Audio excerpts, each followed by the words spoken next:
Does anyone recognize this location? We are at the Ice House Theater with comedian Trent Babb. He is so graciously talking to us today about what he loves about Visalia, his history in the comedy scene, and I'm so glad you're here. So tell me first, how long have you lived in Visalia? I've lived here my whole life. Your Stephanie. whole life? Whole life, went to school here.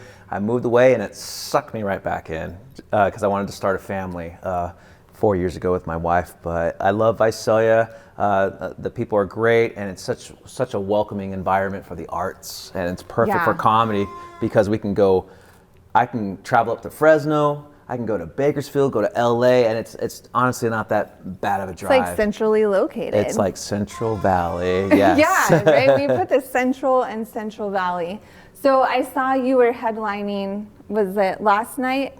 Or recently this week you headlined in Paso Robles at a poorhouse, and that was a very fun show. A lot of drunk people, the usual. Did you do a good job? Oh yeah, of course. You nailed it? Of course. I wouldn't be here if I didn't do a good job. So when did you start doing comedy? Were you like funny since elementary school? No, I actually remember my first laugh. I was a very shy kid in school, super shy. And in 4th grade, we were watching Reading Rainbow. And it started off on a tight shot of a camel walking. and with that shot, I shouted, "That girl needs to shave her legs." And that was my first laugh. And you remember stuff like that, and I love that feeling. And ever since then, I kind of came out of my shell. I was a musician for a long time, and then I got the comedy bug 9 years ago, and I've been doing it very steadily ever since. And I just love bringing joy to people, and their recognition and their feedback brings me joy too. It's just so much fun. It's an excuse to be a goofball, which I am naturally. So I love doing stand-up, especially here in Visalia. My name's Trent. I got a problem. I'm straight, but no one believes me. I'm like the boy who cried, "Stop it." I got my wife women's volleyball shorts. You know, the little spandex ones? Yeah, dude. And guys, my ass looks fantastic in these things. Woo! Good game, everybody. Let's hit the showers. Go team, go. Super awesome. And then you also are involved in a lot of events and bringing talent here. Can you tell us more about how that works and what you love about that or hate about it? No, it's all love, no hate, no. So doing all these shows, like I mentioned, Fresno, Bakersfield, LA, the Central Coast, I come across so many talented comedians, and they're hungry for good audiences too. And you don't really get those great accepting audiences in the big cities. You got to come to a working class town, a small town, to get the real response of a crowd. And I love bringing in outside talent to this area because they appreciate it so much. I'm like, hey, the pay's not so good, but you're going to really get some great feedback, and people are going to love you and be lifelong fans. So I really enjoy bringing people here. And it's a little bit of a trade-off. I get you on my show, I can put me on yours, you know, if they like me, of course. So this means you're going to have me on stage soon since you're on my show? I was going to see, are you available tomorrow for a 10-minute set? Yeah, I'm not even funny. So, okay, you've been in Visalia and you're married, you have your kids here. What are the things you guys like to do out in town? What do we like to do outside of town? Shoot. We love Planing Mill Pizza. That's a good environment for our kids. You can be loud. The Mexican food here, we love Mexican food so much. And, Imagine You for the kids. That's such a cool spot. There's a lot of cool little things for kids around here, and Imagine You is by far my favorite. You know, let the kids off a leash and I get to have a moment to myself. And as like a former teacher and vice principal, I love the educational aspect and all the hands-on activities there. And it was really cool to see them grow. Like, remember back when they were just the tiny little small, building, and now what they are today is incredible. Yeah. What about, like, we have Roller Town, the Defy Trampoline Park, I've been there. Adventure Park, like so many crazy fun things. Which one of those is your favorite? Oh, Defy. Defy the Defy is trampoline. pretty I awesome. take my 4-year-old daughter there, and I think I'm the oldest person jumping around with their kids. And I have a blast, almost as much as my daughter. And the following day, I am very sore. Yeah.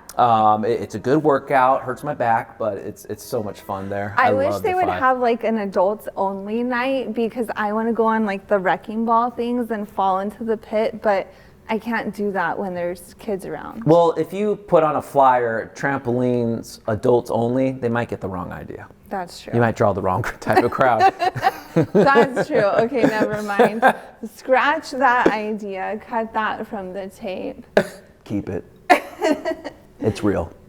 So tell us about your comedy and all about you. I just want to know everything about Trent. So I've been doing comedy for 9 years. I got funny about 3 weeks ago. No, it's been quite. It takes practice. It takes a lot of practice, because you only learn by doing it.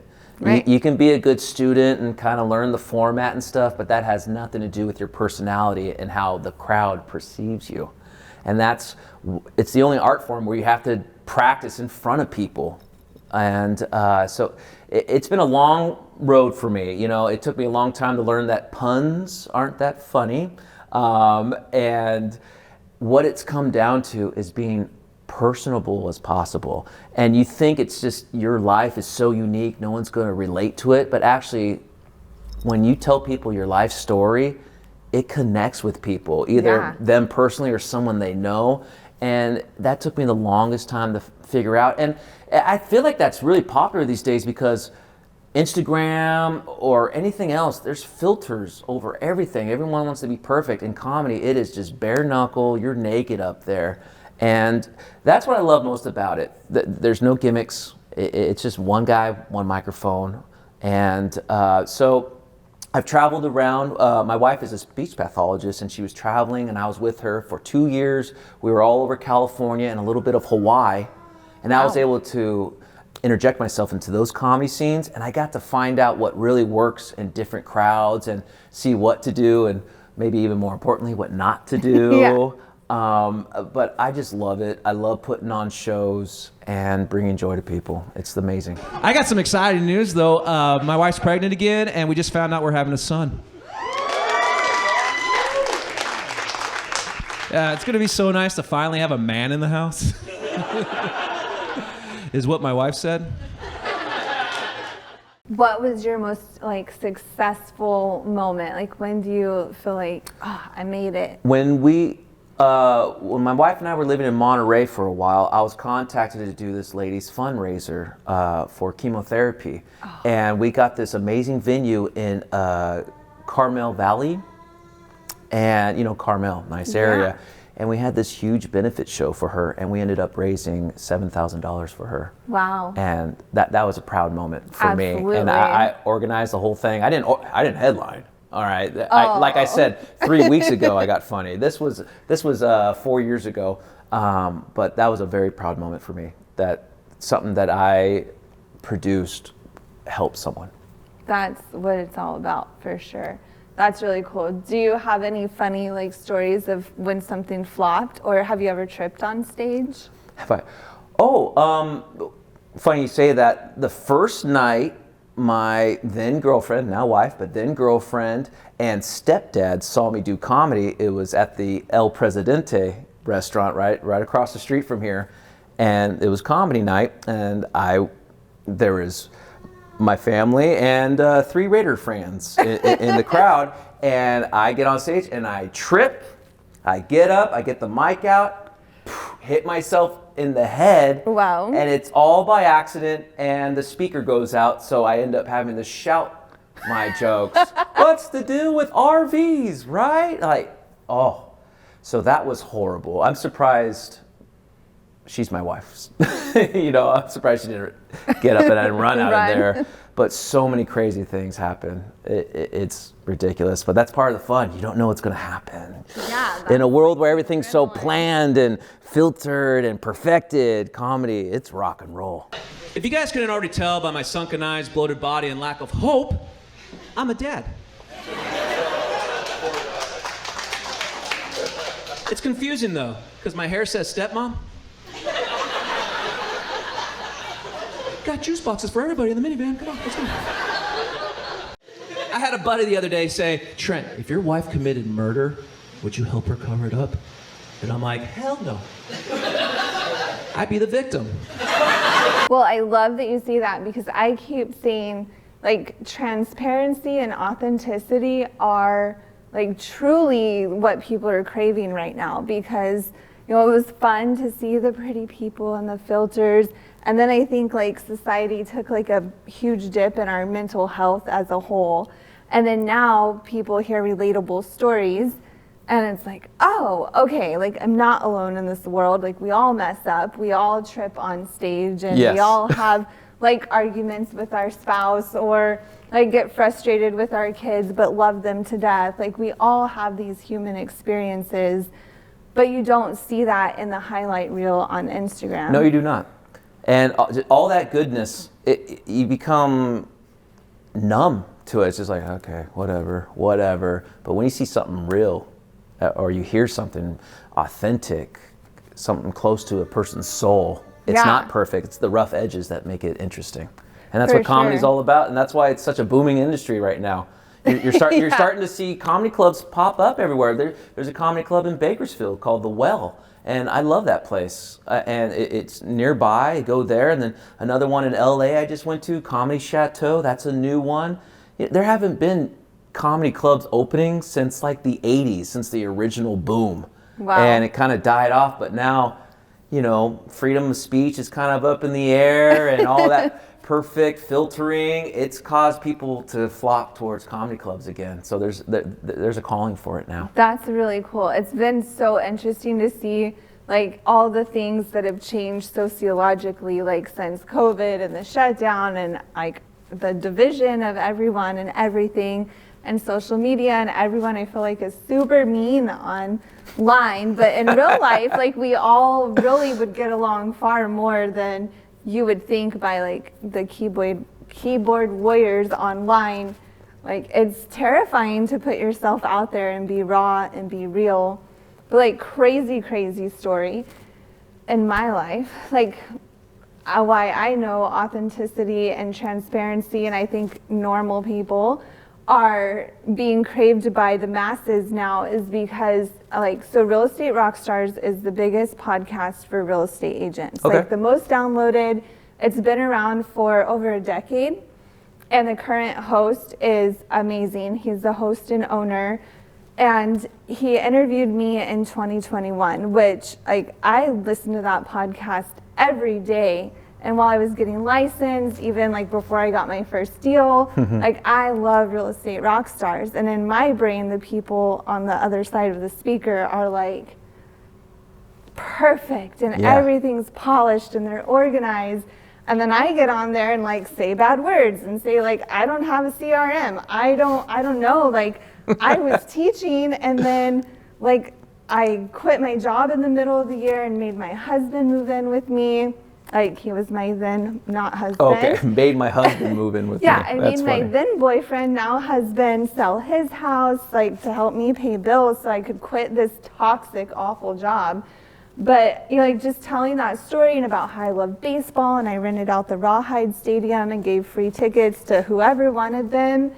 And then like somehow my episode was the most downloaded of 2021 on the biggest podcast. Thank you. I'm like the biggest nobody they've ever had.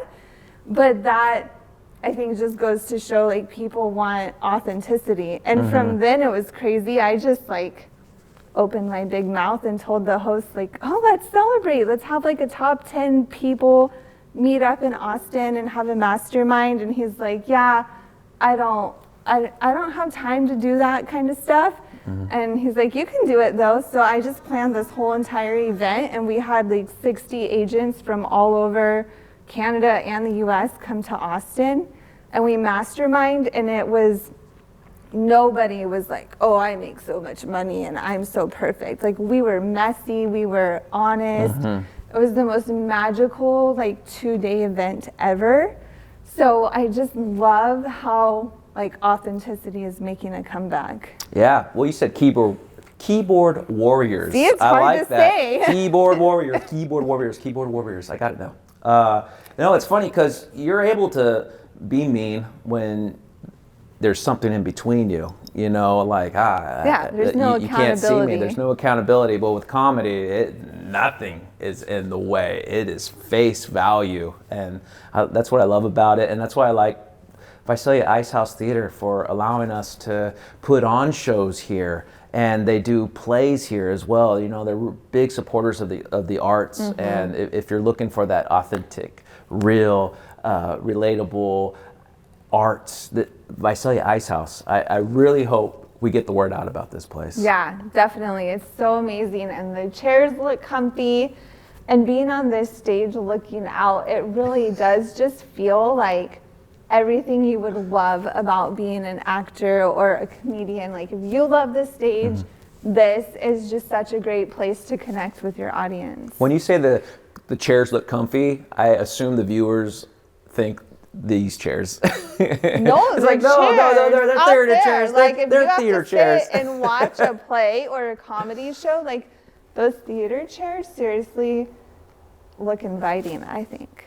And you know, this is such a little theater, you wouldn't think this, but they have alcohol for sale here. Sweet. Yeah, it's tough to have a comedy show without booze. So I'm really Yeah. excited. I've turned down some shows where they're like, yeah, well, you can come here and perform. I'm like, well, is there alcohol? Like, no. I'm like, don't want to go. They're not going to think you're No as funny. thing. People need that little edge taken off, especially these days. You know, just lay back. Don't run everything that you hear through your phobes filters. Just accept it for it is and laugh. Do you still get nervous before you go on stage? Oh, of course, all the time. That's like half the fun, I think. You know, it's the butterflies. Don't be afraid of the butterflies, because what usually follows the butterflies are the best moments of your life. You know, think of your wedding day or coming to the Visalia Ice House Theater for a comedy. This has been so much fun, and I really appreciate your time, and thank you for sharing your story and being here. I really love everything you do for our community, and just thank you so much. Oh, you're very welcome. It's a pleasure. I get a lot out of it too, so it's a trade-off. Thank you.